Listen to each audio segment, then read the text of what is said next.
Hi friends, welcome to railway ಮಾಹಿತಿ. I hope ನೀವೆಲ್ಲರೂ railway group D application ಹಾಕಿರ ಅನ್ಕೋತೀನಿ. ಓಕೆ, ನಾನು ಹೇಳಿರೋ ಪ್ರಕಾರ ಸಿಕಂದ್ರಾಬಾದ್ ಝೋನ್ ಮತ್ತು ಚೆನ್ನೈ ಝೋನ ಭಾಳ ಸೇಫೆಸ್ಟ್ ಝೋನ. ಓಕೆ, ಸೊ ಅಪ್ಲಿಕೇಶನ್ ಆದಷ್ಟು ಹಾಕಿರಿ, ಯಾರು ಅಪ್ಲಿಕೇಶನ್ ಹಾಕಿಲ್ಲ. ಓಕೆ, ಇವತ್ತು ನಾವು ಈ ರೈಲ್ವೆ ಗ್ರೂಪ್ ಡಿಗೆ ಸಿಲೆಬಸ್ ಏನಿರ್ತೈತಿ ಮತ್ತು ಯಾವ ಬುಕ್ಸ್ಗಳನ್ನ ಓದಬೇಕು ಮತ್ತು ಯಾವ ರೀತಿ ಸ್ಟಡಿನ ನಾವು ಮಾಡಬೇಕು ಅನ್ನೋದ್ರ ಬಗ್ಗೆ ಡಿಸ್ಕಸ್ ಮಾಡೋಣ್ರಿ. ಓಕೆ, ಮೊದಲನೇದಾಗಿ ಸಿಲೆಬಸ್ ಏನೈತಪ್ಪ ಅಂತ ನೋಡೋಣ್ರಿ.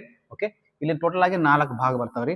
ಓಕೆ, ಮತ್ತು 100 ಮಾರ್ಕ್ಸಿಂದ ಎಕ್ಸಾಮ್ ಇರ್ತೈತಿ, ಅದು ಕಂಪ್ಯೂಟರ್ ಬೇಸ್ಡ್ ಟೆಸ್ಟ್ ಇರ್ತೈತಿ. ಓಕೆ, ಆಮೇಲೆ ಟೈಮ್ 1.5 ತಾಸು ಟೈಮ್ ಇರ್ತೈತಿ. ಸೊ ನೀವು ಕ್ವಶನ್ ಸಾಲ್ವ್ ಮಾಡ್ಬೇಕಾದ್ರೆ ಯಾವ್ದಾದ್ರು ಒಂದು ಕ್ವಶನ್ ನೀವು ರಾಂಗ್ ಆಗಿ ಆಯ್ಕೆ ಮಾಡ್ರಿ ಅಂದ್ರೆ 0.3 ಮಾರ್ಕ್ಸ್ ನಿಮ್ದು ಕಟ್ ಆಗ್ತೈತಿ. ಓಕೆ, ಇದಿಷ್ಟು ಮಾಹಿತಿ.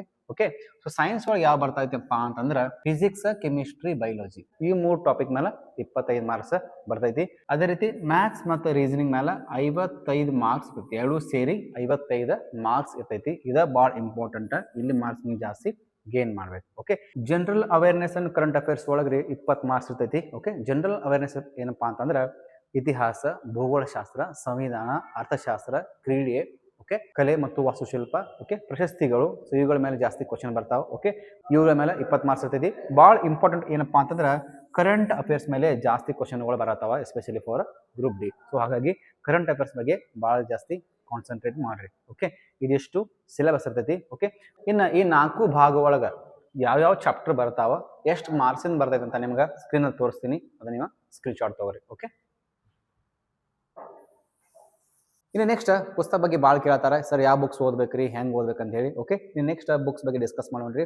ಓಕೆ, ಸಾಕಷ್ಟು ಬುಕ್ಸ್ಗಳು ಅದಾವ ಮಾರ್ಕೆಟ್ನಾಗ. ಇದೇ ಬುಕ್ ತೊಗೊಂತ ನಿಮ್ಗೆ ಹೇಳಕ್ ಆಗೋದಿಲ್ಲ. ಯಾಕಂತಂದ್ರೆ ನಾಳೆ ನಿಮ್ಮನ್ನ ಕ್ವಶನ್ ಮಾಡ್ತಾರೆ, ಸರ್ ನೀವು ಹೇಳಿದ ಬುಕ್ ತೊಗೊಂಡ್ರಿ ಅದ್ರಾಗ ಬಂದಿಲ್ಲ ಅಂತ ಹೇಳಿ. ಸೊ ಹಾಗಾಗಿ ನಾ ಕೊಟ್ಟಿರೋ ಸಿಲೆಬಸ್ನ ಕಂಪೇರ್ ಮಾಡ್ರಿ. ಆ ಸಿಲೆಬಸ್ ಆ ಬುಕ್ಸ್ನ ಇತ್ತಂದ್ರೆ ನೀವು ಆ ಬುಕ್ನ ಕೊಂಡ್ಕೊಡ್ರಿ. ಓಕೆ, ಇನ್ನು ನಾವು ಓದಿದ ಬುಕ್ಸ್ ನಿಮ್ಗೆ ಏನಾದ್ರು ಬೇಕಿತ್ತಂದ್ರೆ ಇದು ಕಂಪ್ಲೀಟ್ಲಿ ಹ್ಯಾಂಡ್ ರಿಟರ್ನ್ ಬುಕ್ ಐತಿ. ಓಕೆ, ಆಥರ್ ಬುಕ್ಸ್ಗಳನ್ನ ಸ್ಟಡಿ ಮಾಡಿ ಎಕ್ದಮ್ ಶಾರ್ಟ್ಕಟ್ ಬೈ ಹ್ಯಾಂಡ್ ರಿಟರ್ನ್ ಬರ್ದಿರುವಂಥ ಬುಕ್ಸ್ಗಳದಾವ. ನಾನು ಕೂಡ ಇದನ್ನ ಸ್ಟಡಿ ಮಾಡೀನಿ. ಈ ಬುಕ್ಸ್ನಾಗ ರೈಲ್ವೆ ಡಿಪಾರ್ಟ್ಮೆಂಟ್ ಅದ 20 ವರ್ಷದ ಕ್ವಶನ್ ಪೇಪರ್ ಕೂಡ ಇದ್ರಾಗದ ವಿತ್ ಸೊಲ್ಯೂಷನ್. ಓಕೆ, ಈ ಬುಕ್ಸ್ಗಳು ನಿಮ್ಗೆ ಏನಾದ್ರು ಬೇಕಾತಂದ್ರೆ ಕೆಳಗೆ ಮೆನ್ಷನ್ ಮಾಡೋ ನಂಬರ್ಗೆ RRB ಬುಕ್ಸ್ ಅಂತ ಮೆಸೇಜ್ ಮಾಡ್ರಿ.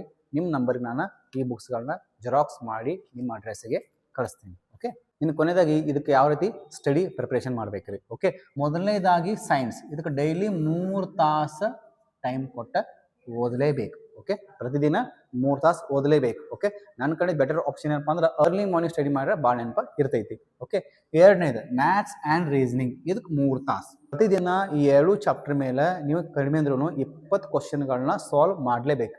ಕನಿಷ್ಠ 1 ಚಾಪ್ಟರ್ ಆದರೂ ಕಂಪ್ಲೀಟ್ ಮಾಡಲೇಬೇಕು. ಓಕೆ, ಇನ್ನು ಕೊನೆಯದಾಗಿ general awareness and current affairs. Okay, ಇದ್ರಾಗ ಭಾಳ ಇಂಪಾರ್ಟೆಂಟ್ ಯಾವುದಪ್ಪ ಅಂತಂದ್ರೆ ಕರೆಂಟ್ ಅಫೇರ್ಸ್. ಓಕೆ, ಈಗ ರೀಸೆಂಟ್ ಆಗಿ ನಡೆದಿರೋ ಗ್ರೂಪ್ ಡಿ ಎಕ್ಸಾಮ್ ಒಳಗೆ ಕರೆಂಟ್ ಅಫೇರ್ಸ್ ಒಳಗೆ ಜಾಸ್ತಿ ಕ್ವಶನ್ಗಳನ್ನ ಕೇಳತ್ತಾರೆ. ಹಾಗಾಗಿ ಕರೆಂಟ್ ಅಫೇರ್ಸ್ ನೀವು ಮಿನಿಮಮ್ 1 ವರ್ಷ ತನಕ ಓದಿರಲೇಬೇಕು. ಓಕೆ, ಇದಕ್ಕೆ ನೀವು ಡೈಲಿ 2 ತಾಸು ಟೈಮಿಂಗ್. ಓಕೆ, ಒಂದು 3 ತಿಂಗಳು ಈ ಥರ ಸ್ಟಡಿ ಮಾಡ್ರಿ ಅಂದ್ರೆ ಆರಾಮಾಗಿ ಕ್ರ್ಯಾಕ್ ಮಾಡ್ಬೋದು. ಓಕೆ, ಈ ರೀತಿ 8 ತಾಸು ಡೈಲಿ ಸ್ಟಡಿ ಮಾಡ್ರಿ, plus 1 question per daily solve ಮಾಡ್ತಾ ಹೋಗ್ರಿ. ಎಕ್ಸಾಮ್ 4 ತಿಂಗಳು ಹೋಗ್ಬೋದು, 5 ತಿಂಗಳು ಹೋಗ್ಬೋದು, 6 ತಿಂಗಳು ಹೋಗ್ಬೋದು. ಅಲ್ಲಿ ತನಕ 8 ತಾಸು ಡೈಲಿ ಸ್ಟಡಿ ಮಾಡಿ ಒಂದೊಂದು ಕ್ವಶನ್ ಸಾಲ್ವ್ ಮಾಡ್ತಾ ಹೋದ್ರಿಂದ 100ಕ್ಕೆ 100 ಸೆಲೆಕ್ಷನ್ ಆಗಿ ಆಗ್ತೀರಿ.